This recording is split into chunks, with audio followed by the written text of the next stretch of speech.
What's up, my precious pack, and welcome back once more to VEGA Conflict. For the next part of the idea, I wanted to finish where I left off with the rest of the Dreadnoughts and how to earn them through custom, weekly repeating campaigns. How to earn each markup grade, the fragments for the campaigns as well.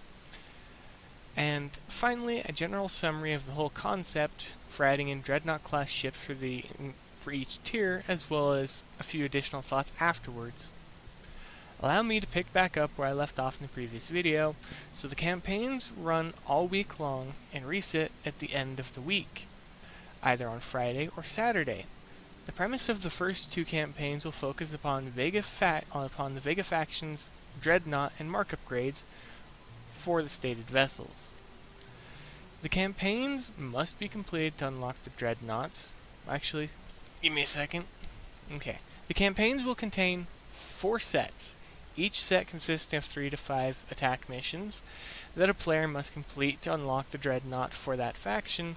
Each set completed will award the player with 1/4 of the total amount of fragments necessary to craft the blank hull. After completely managing to unlock the blank hull, the player will unlock access to the markup grade campaign for completion.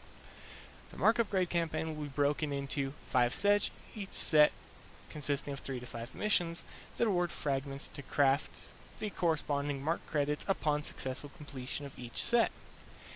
In-game, the campaign list would be like this. Campaign 1, Dreadnought class, VEGA Federation, hull fragments. Set 1, Mission 1, Mission 2, Mission 3. Set 1 rewards, 250 VEGA Federation, Dreadnought hull fragments. Set 2, Mission 1, Mission 2, Mission 3. Set 2 rewards, 250 VEGA Federation, Dreadnought hull fragments. Set 3, Mission 1, Mission 2, Mission 3, Mission 4. Set 3 rewards, 250 VEGA Federation, Dreadnought hull fragments. Set 4, Mission 1, Mission 2, Mission 3, Mission 4, Mission 5. Set rewards for 250 VEGA Federation, Dreadnought hull fragments. Campaign 2, Dreadnought class, VEGA Federation, mark credit fragments. Set 1, Mission 1, Mission 2, Mission 3. Set 1 rewards, 1000 VEGA Federation, Dreadnought Mark II fragments. Set 2, Mission 1, Mission 2, Mission 3. Set 2 rewards, 1000 VEGA Federation, Dreadnought Mark III fragments.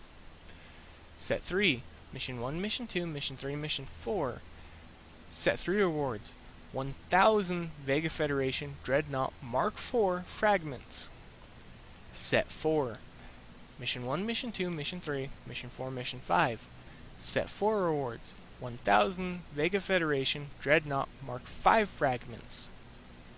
Set 5, Mission 1, Mission 2, Mission 3, Mission 4. Set 5 rewards, 1000 VEGA Federation, Dreadnought Elite Mark fragments. So you all understand. And what that means is it's broken up, so if we go over to campaigns, there's currently nothing running, so it would be the name of the campaign, which I just call it Campaign 1 for now. The type of the ship that would be given would be just as the campaigns normally do. It would show exactly which one it is, and I just used the stuff as examples, and the sets would most likely be 4 to 6 missions. Well, actually, it'd start with 3 and it'd go up to 4 or 6, so it'd go 3 through 6 with an increasing number as it goes along. Now, with that out of the way, the complete overview of the idea. First, Dreadnoughts for each faction would give the players a new vessel to produce and work towards, as well as enjoy. One researchable Dreadnought in the Rebel faction gives players access to a Dreadnought to learn how to fly before they begin undertaking of the campaigns for the more powerful Dreadnoughts. Adding additional Dreadnoughts for each faction also gives a clear line of progression for the Dreadnought class up to the current Dreadnought, the Behemoth, and to the next generation of Dreadnoughts. Something I failed to actually mention is that custom skins for elite Dreadnoughts could be released in later campaigns for those that are willing to undertake an additional set of campaigns for a simple change of appearance for the Dreadnought. It wouldn't give any additional stats or anything like that. it would just be specifically to change the skin. So, you could have a VEGA Federation skin that's typically the VEGA red with the markings and the name, but then it gets changed to some other color, maybe some fancy Christmas color, something that's festive around the time frame the skin is released. And it's just a short campaign. It would consist of actually 2 sets. Each set would be one entire set, and it would be such as this. Campaign 1, Special Skin Reward, Dreadnought, VEGA Class, Dreadnought. And it doesn't give fragments because these are legitimately the skins. However, unlike how skins would work, you wouldn't be able to take them off. So if you actually put one on a Dreadnought, you can't take it off. That's how it's going to look for the rest of the time unless you actually delete it and build a new one. That means you'd have to redo the campaign. So you'd have to be sure that you want it. And the campaign would look like this. It'd consist of 2 sets. The sets would be 4 to 5 missions, and each mission would be a certain reward. And I always think you could get 2 skins per campaign. So you could choose which one you want, but then you'd have to more or less destroy the ship to get the other one. But it would be Set 1, Mission 1, Mission 2, Mission 3, Mission 4.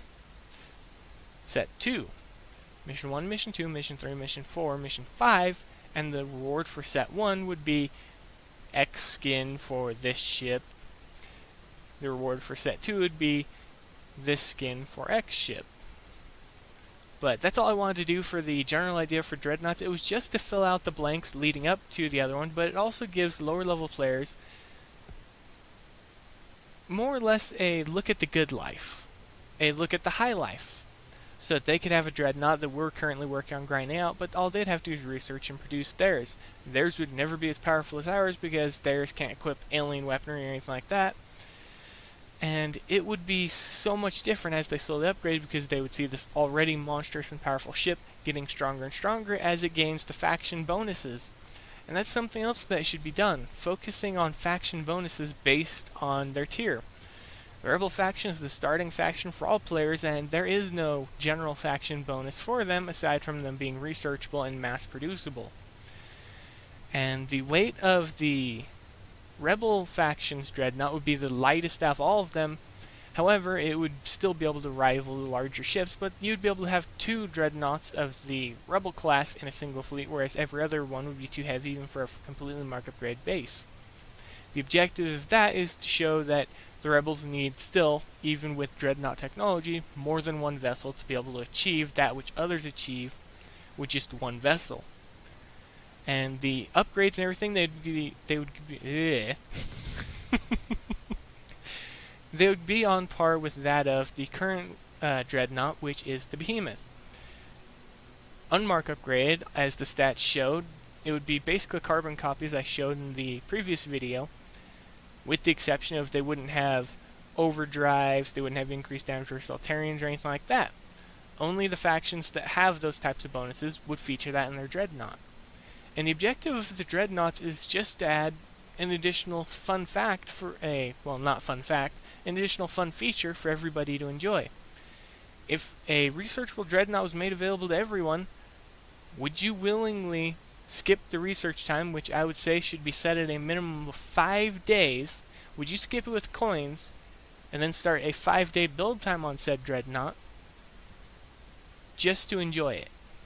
And would you coin all of the resources and everything like that for it, as well as the mark upgrades and everything? Because I wanted to think of this as 2 ways. One, a fun way for the players to enjoy the game, but also for Kickstarter to make a little money. And the reason the campaigns was set up was so that they could set difficulty, and as we know from them setting the difficulty of the campaigns, they make them as hard as they can be. But the researchable Dreadnought would be for everyone to get their hands on a Dreadnought and enjoy, because everyone should have a chance at playing with the Dreadnoughts without having to be top tier and without having to drop several $1,000s in the game.